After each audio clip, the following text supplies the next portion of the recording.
There were vice presidents at Meta that would call me and wish me happy birthday. The wife of Mark Zuckerberg gave over $1 million to our charity. So I saw myself as a protected person. Your followers is different than others, so they took you as a target.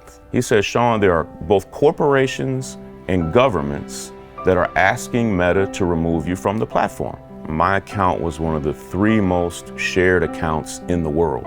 If losing Instagram played even a small role in me becoming a Muslim, I'm glad I lost it.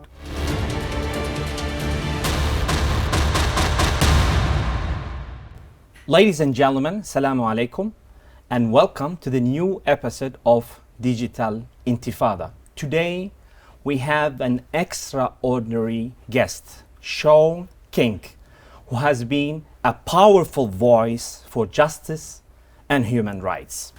His activism spans various causes, but today, of course, we will be focusing on his advocacy for Gaza. Shaun, thank you. Thank you very much for accepting our invitation and being with us today. I'm glad to be here. Thank you very much. You have been a stubborn advocate for many social justice causes, and your support for Gaza has been particularly powerful, unstoppable. I wonder what specifically drew you to, to have this, all what you have done, and to champion the cause of Gaza? Well, there are probably two big things, and so thank you for asking that question, and I love being able to answer it because so many people only came to know me after October 7th, made the assumption that that was the first time I ever advocated for Palestinians in the world. I've been advocating for Gaza and the West Bank and Palestinians for most of my adult life. I told you earlier, it was all the way back in 2001 when I was a student at Morehouse College that we traveled to South Africa to the United Nations Conference Against Racism. And something happened there. I don't think I even got to tell you this. At that conference, Nelson Mandela spoke, Fidel Castro spoke, Yasser Arafat spoke. At that conference, in the middle of the conference, and we had front row seats, like they treated us like gold there. 2 nations got up and left the conference. If I asked you to guess who the 2 nations were that got up to leave, you would probably guess right. It was the United States and Israel. This is in 2001. I'm a teenager. And that was the first time you know about Palestine and Gaza? I hadn't, I've said this publicly, I knew nothing about the Palestinian cause, the Palestinian plight, and most of my classmates that went, we didn't either.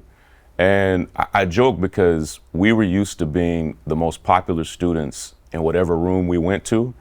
And when we got to South Africa, the most popular students in every room were Palestinians. And the first question we asked ourselves is, who are these people and why do South Africans love them so much? And it was then and there that we started realizing the historic relationship between South Africa and Palestine, that went back long before, that went back a generation, that they had fought against apartheid, that they had supported South Africans. And so it was there that many of my classmates and I developed a heart for Palestinians, and we kind of got a crash course on why they were so popular in South Africa. So to this very day, you see South Africans advocating for Palestinians. That relationship goes back decades.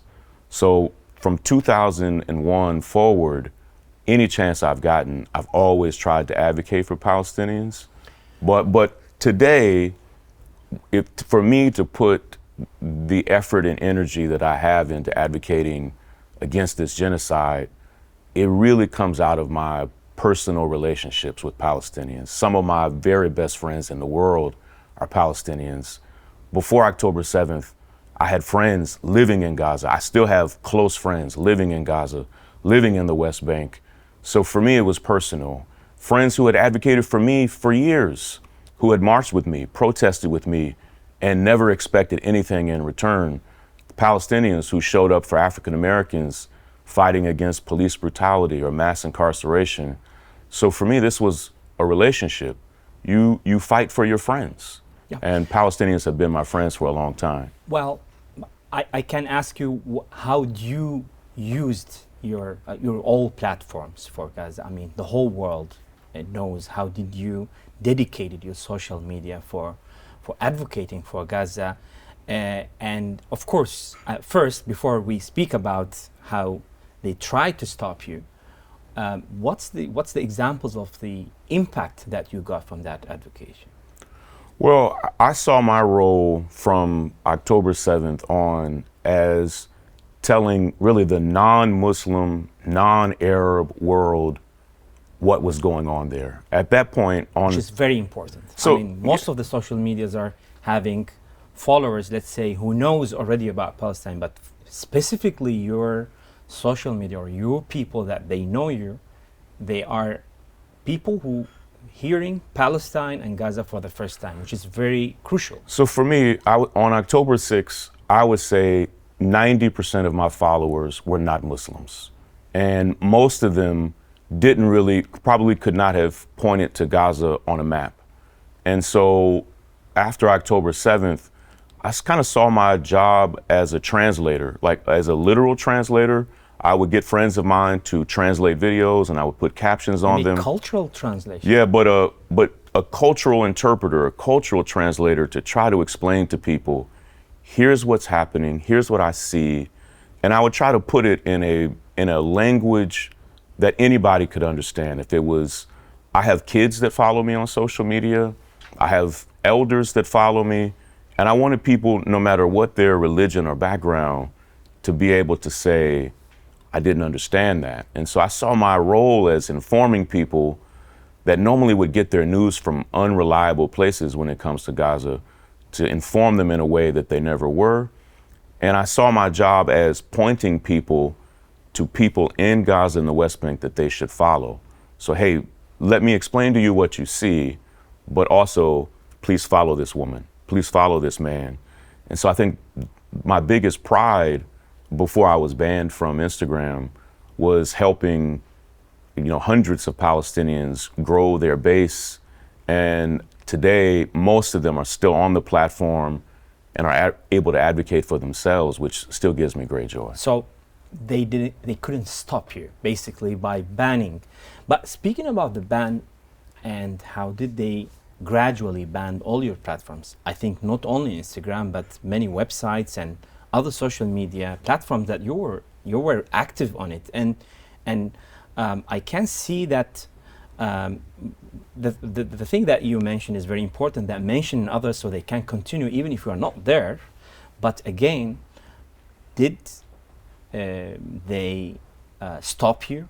I mean, you lost millions in a second, and then you suddenly, Shaun King is not there anymore. It has two sides. The followers' side, people that were hearing from you, and your side. Of course, the other side where you, like when people that are continuing now to share about Gaza and raising the awarenesses, and they knew you through you, but I'm very curious to know your side. How do you continue? What do you do? Is that the end of your advocates on social media? And how do you go from there? So I have to be very honest. It was a really effective strategy to ban me from the platform. And I had put so many of my eggs in the Instagram basket, if you will, that it was the main platform that I used. And so and that wasn't just since October 7th.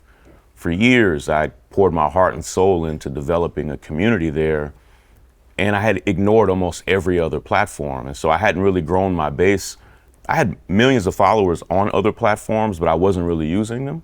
And so to ban me from this platform, Instagram at that time was really the primary place people were able to tell stories about what was happening in Gaza. So it did hurt me. It hurt me personally. It hurt me professionally. It made it very difficult for me to be that translator that I felt I had become, to be able to show a different type of person what was going on there. So in that sense, it was very effective, and it surprised me. I mean, I've said this publicly. I've spoken at Meta. I've been a guest speaker multiple times at Meta. I was friends with countless employees at Meta. When I say friends, there were vice presidents at Meta that would call me and wish me happy birthday.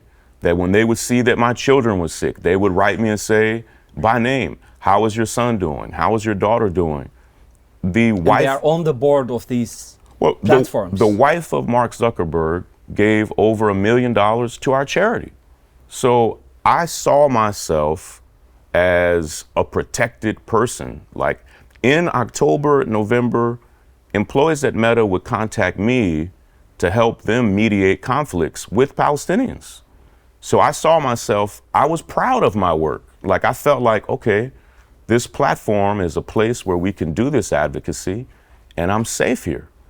I never thought I would be banned. I thought I would always be on Instagram, and I learned a painful lesson that the platform is truly owned by Zionists, controlled by Zionists, and they chose their own beliefs over what I thought was like a genuine relationship. So they disappeared? Oh, what excuses they gave you? I mean, when listen, they banned you, those friends, you couldn't just... There is a man who works there to this day that I saw as a personal friend. To this day, he won't reply to a text message, an email, a phone call. I tried to call him just last week. And so in early December, someone at Meta told me, Shaun, in a high-level senior meeting, they are talking about ways they can ban you from the platform. And I posted this. As soon as I got off of that conversation, I didn't say the person's name, but I said, this is happening. Yeah, senior executive at Meta. And here's what he told me. He said, Shaun, they're trying to tie you somehow to terrorism so they can justify banning you from the platform. And here's what he said. He said, Shaun, there are both corporations and governments that are asking Meta to remove you from the platform. And I still didn't think it was going to happen, though. That's return us to the question of you are not the only person who have millions of followers. Many advocates for Gaza, for Palestine, at the time and still going on, having millions. But you personally, again, having people, as you have said, where 90% of them are non-Muslims, are causing problems to Zionists because new people started to know about Gaza, and you basically were shaking the world. The best illustration I can make. I have a friend who is an African-American civil rights activist in the United States.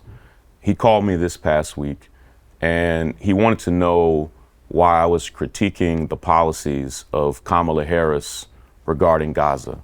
And I asked him, I said, before you and I argue about this, I said, please just first tell me, honestly, what do you know about Gaza? And here's what he said to me. It was so instructive. He said, Shaun, once you were banned from the platform, I never really saw anything about Gaza on my timeline again. And immediately... It's obvious why they banned you. So I was reaching a type of person that other people, Palestinians, often aren't reaching. And because generally Palestinian influencers or any people who have millions, they have Palestinians, they have Muslims, even if they are in America or any part of the world. But you're specifically, as we have been seeing, that your followers is different than others, so they took you as a target. In November and December, my account was one of the 3 most shared accounts in the world, more than any president in the world in those 2 months. So I knew the account had power and I knew it had impact. It was naive of me to trust those friends, personal friends.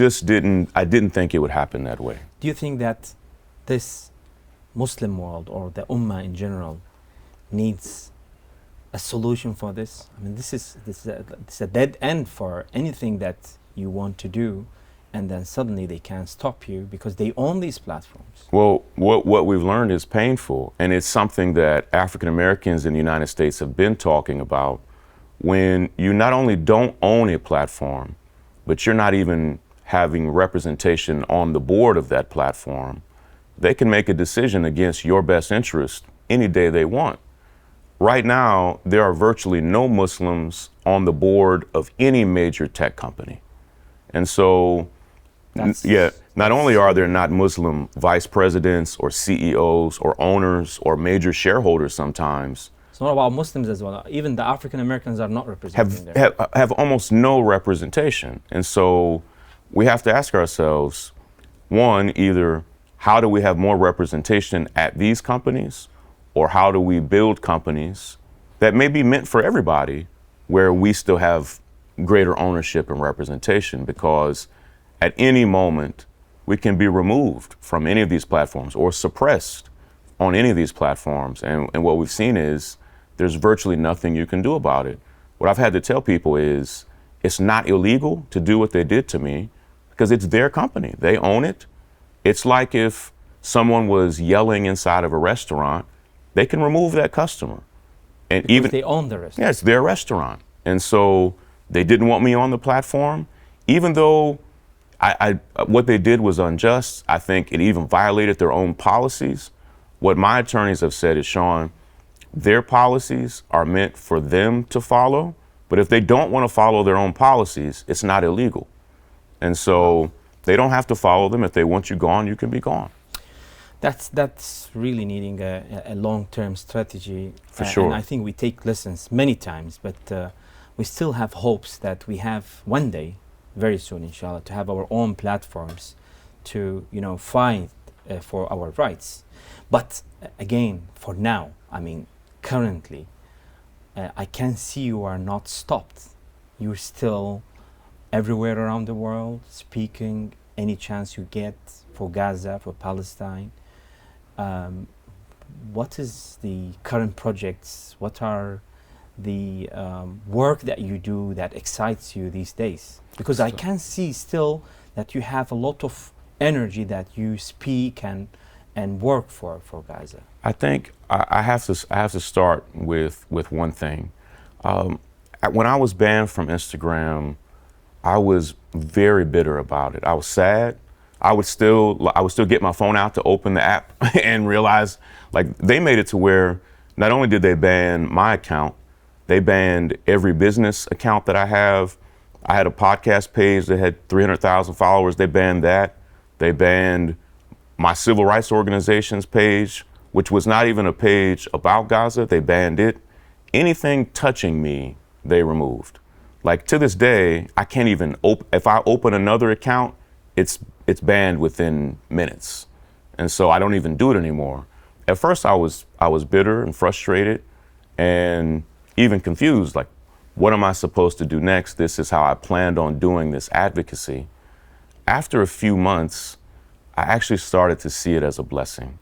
As people may know, during Ramadan, the first day of Ramadan, my wife and I became Muslims. I've said this publicly. I wanted to come to that, yeah. Because I'm so curious to know whether if all this what happened to you was one of the reasons or the main reason for you to convert. Well, I have to say, I don't or trust... we say to accept, yes, not to convert. Well, I don't trust myself enough to believe that if I was still on Instagram, that I would have become a Muslim. If I was on Instagram now, doing what I was doing, I probably wouldn't have 6 million followers. I would have 10 million followers. And I would just be chugging along every day, doing what I was doing, advocating, raising money for charities and causes. And I don't know that I would have made the decision to become a Muslim. And here's why. When I lost the platform, it removed so much noise from my life, good and bad. I lost beautiful relationships, but I also stopped seeing hate and false accusations. Threatening. Threats, all of that. Time to think, maybe. Yeah. Yeah, and so what it ultimately did for me was it caused me to have the space to really think about, who am I? What do I want to be? What direction do I want my life to go? And it really allowed me to have space in my heart and mind to think about deeper issues, deeper questions. it allowed me to have like very open conversations with my wife about what it would mean for us to become Muslims. And I think if I was still on there, that I might just still be doing what I was always doing. I'm at the point now, I mean this with every fiber of my being. If losing Instagram played even a small role in me becoming a Muslim, I'm glad I lost it. I would lose it over and over again, because your question was, what am I doing? What excites me? What makes me happy in today's life? A huge part of my daily life now is learning what it means to be a Muslim. I've been a Christian my whole life. I was a pastor. I've been a devout religious man. And so I've always cared about God, the ways of God. I've cared about sacred texts. I went to seminary to train to be a pastor. But these 5 months of being a Muslim have been some of the best 5 months of my life. They've been not only because I'm learning every day, but I have a new order, a new sense of direction in my life. And I think one of the most beautiful things that people tell me is, Shaun, you might have lost 6 million followers, but you gained 2 billion sisters and brothers. And I feel it. You would have to be a Muslim to understand what that means, that we are happy when we see each other. I was a Christian for 25 years. I couldn't tell if a Christian was happy to see me or not. In fact, in America, there are, Christians that don't even want to be in the same room with each other. And it's not that there aren't disagreements among Muslims. Of course there are. But around the world, we are happy to share salam with each other. We're happy to pray with each other. My family, we've been here in Istanbul for almost 4 weeks. It's hard to communicate to a non-Muslim how beautiful it is. For me, I don't speak Turkish, I don't speak Arabic, to be able to go into a mosque, into a masjid, and pray with 1,000 people who don't speak the same language as me, but we share the same prayer, we share the same posture. And it's a beautiful shared experience to know that 1 billion of us all over the world are praying the same prayers at the same times, facing in the same direction, that we share the same text, and that we care about a lot of the same issues. And so Islam has very quickly become like the center of a lot of my life and of my wife's life as well. How that reflected on your advocacy now? Now, like after you are now a Muslim, I'm sure that you have different reactions from your own community, from different Muslims around the world, and how you relate now this new life with the advocacy, especially for Gaza. In two or three ways. I don't know that I'm completely confident, in fact, I wouldn't say I don't know, I would not be a Muslim today had this genocide not taken place. I'm not glad that I have no joy in it taking place, but it was me seeing up close and personal the faith, the Islamic faith of Palestinians, seeing their prayer, seeing them quote the Quran in the worst moments imaginable. It was men and women who had just lost their most precious family members calling me, telling me that they still believed in the will of Allah. And I would see it as a non-Muslim in October, November, all the way through Ramadan, and say, what is this? How is this possible that someone could experience so much suffering? And I had a conversation with Imam Omar Suleiman. This was in December. And I asked him a really important question. He knew that I was close to accepting Islam. And I asked him, I said, I want to be sure that it's not just that I love Palestinian culture or that I love Yemeni culture. I asked him, I said, is this Islam that I love, or is it Palestinians? And he said, Shaun, you really can't separate Islam from Palestinians. He said, yes, there are beautiful parts of Palestinian culture, But he said, what they would tell you is that it is Islam that's getting them through each day, every day. And he said, yes, there is a unique way to be a Muslim as a Palestinian that all of us in the world see and admire and wish that our faith could be as resilient and as strong as theirs. And it was literally just sitting in the front seat of his car talking to him where I realized, okay, then it's not just my love of Palestinian people or Palestinian culture, but it is the expression of Islam through them in the worst moments imaginable that really won my heart to Allah and won my heart to what it would mean. The biggest pivot or change that I've made, and again, I think I would have to be banned from social media to be able to see this, is for the first time in my life, I'm practicing something that I always tried to practice but couldn't. I truly cared so much about what other people thought of me. And when you're on social media, it's hard not to. You see the comments. People would make viral videos about me, and those would be the most viral videos those people had ever made. And it would be hard to see that and for it to not affect you. I'm finally at the point where the question I'm asking myself, consciously and subconsciously, is not what are people saying about me, but it is, how does Allah see me? How are my decisions seen in this way? Am I honoring God with the decisions I make? And so now my advocacy is not around, will this post be engaged? Will this post get likes or comments or shares?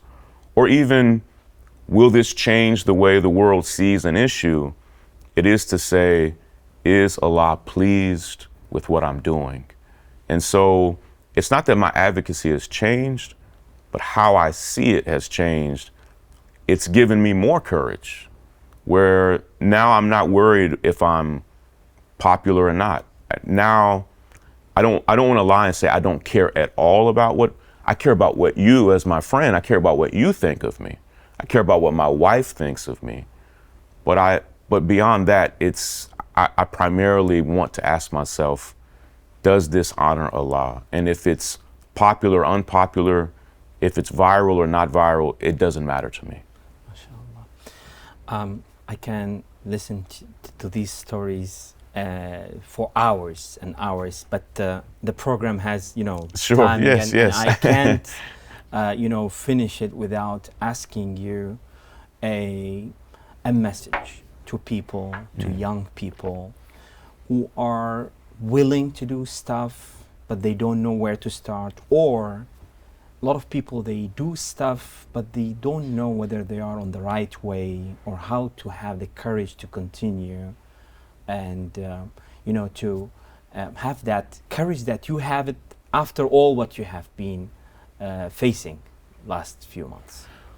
There are maybe three things that I would encourage people to do that I try to do on a daily basis. One, just regarding Gaza and Palestine in particular, do everything you can to support men and women in Gaza, in the West Bank. Follow them, support them, comment on their posts, and if you can, be their friend. Encourage them in direct message. Pray for them. Support them if they ask for your support. Like, relationships are essential for me and for others. And so do everything you can to support the men and women there. None of us know, we're at almost 300 days as we record this into this genocide. I didn't think it would last for 30 days. I definitely didn't think it would last 100 days. I still remember when we were saying it's almost 10 days of genocide. This Right. should stop. And I can't believe that it's almost, as you said, 3 I days. remember when they crossed 100 kids who had been killed. I never thought it would get to 500. Now we've really lost count after 15,000 kids. So do everything you can to support Palestinians, not just in Gaza. Boycotting and Yes, rallies yes. And any voice that you can do. Right? Secondly, find out what you can do where you live. If you're a college student, not just protest on your college campus, See if your college is invested in these arms companies. See if they're invested in companies that we should be boycotting. Any day now, even Netanyahu has announced he believes he's going to be charged and a warrant issued for his arrest by the International Criminal Court. It is ethically wrong to be invested in a nation that has been charged with war crimes. And so see that your university or that your corporation, your job, are your investments at your place of employment, are they investing in these arms companies? And people are shocked when they find out actually they are. Why? Because they're profitable. These companies are making the most money they've ever made because the United States, the United Kingdom, Germany, and other nations are investing billions of dollars into arming Israel. So just see what you can do where you are. Lastly, just begin to understand that this is something that we're not going to be working on for a few more months or even a few more years. Experts have said it will take 15 years just to remove the rubble. This is a commitment all of us need to say, I'm committed for the rest of my life to these people and to this place. That's a commitment I've made. And once you've made that commitment, this is a lifelong commitment for me, you'll see your role differently. You'll see your place differently. And just be open to new projects and new ideas. Inshallah, I believe in Palestinians and specifically the Gazans. We'll remove them in 6 months, not 15 years. Yes. But because they've done everything that we couldn't even imagine. Absolutely. Shaun, thank you very much. Thank you, brother. For sharing with us your insights and your journey. It's really honoring us to have you here today with us. And welcome again to Turkey and welcome to be a Muslim. Thank you, brother. Thank you. And special thanks to our viewers for tuning in to Digital Intifada. Stay informed, stay engaged. Until next time.